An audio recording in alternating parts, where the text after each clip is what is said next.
जय हिंद। चलिए international GK की दुनिया में आज हम देखेंगे कि गैलापागोस द्वीप जो है किस देश के अंतर्गत आता है। तो ये आता है इक्वाडोर, जो कि दक्षिणी अमेरिका के ऊपरी हिस्सों के आसपास में है। यह द्वीप क्यों प्रसिद्ध है? तो एक समय, आज से लगभग 20-30 साल पहले की बात है कि यहाँ बकरियों की संख्या अधिक होने के कारण कछुओं के जीवन में थोड़ा प्रभाव पड़ा। मतलब कछुओं की संख्या कम हो रही थी उसके खान पान पे।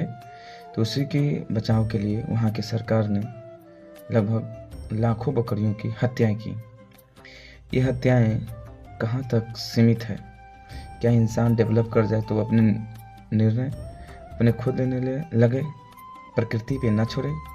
मेरी माननी है कि पारिस्थितिकी तंत्र को बनाने में प्रकृति जिस तरह से चल रही है वो संतुलन स्वयं बना लेती है। हम इंसानों को दखलंदाज करना उसमें कोई बड़ी नहीं करनी चाहिए।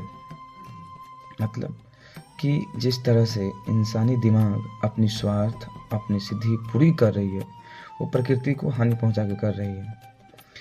बकरियां वहाँ इन्वॉल्व होती, कछुए भी वहाँ इन्वॉल्व होते, अपने अपने तरह से जीवन जीते, लेकिन इंसान बेजुबानों को बंदूकों से, बमों से, वहाँ के द्वीपों से बकरियों की संख्या ख़त्म कर दी।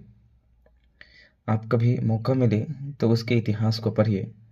2006 तक लगभग वहाँ चला है बकरियों को समाप्त करने में अभियान सरकार ने चलाई है। आज सरकार कौन होती है? इंसान होते हैं, और इंसान आज के फरामोश हैं, स्वार्थी हैं, जो पारिस्थितिकी तंत्र को दिखते ही नहीं है। केवल अपनी और अपने इस मूर्खता विज्ञान के कारण और मूर्खता ज्ञान के कारण किसी जीव की अहमियत ही नहीं देते हैं। जब मैं उसके बारे में स्टडी कर रहा था और उसके बारे में जब एक वीडियो एनालिसिस की, तो हमें पता चला कि आज के इंसान कितना गिर चुका है। देखिएगा तो दिल कांप जाएगा। ऐसे न जाने इस देश और इस पृथ्वी पर कितनी सारी घटनाएं घट रही है जो कि इंसान के द्वारा हो रही है, जो कि इंसानियत नहीं कहती है। इंसान जरूर कर रहा है लेकिन इंसानियत कभी नहीं कहती। ऐसे ये सब बातें इमोशनल थी, लेकिन हमें और आपको एग्ज़ाम की दृष्टि से केवल 2 ही बातें याद रखनी है कि गैलापागोस जो द्वीप है वो किस महादेश का हिस्सा है? तो इक्वाडोर। जय हिंद।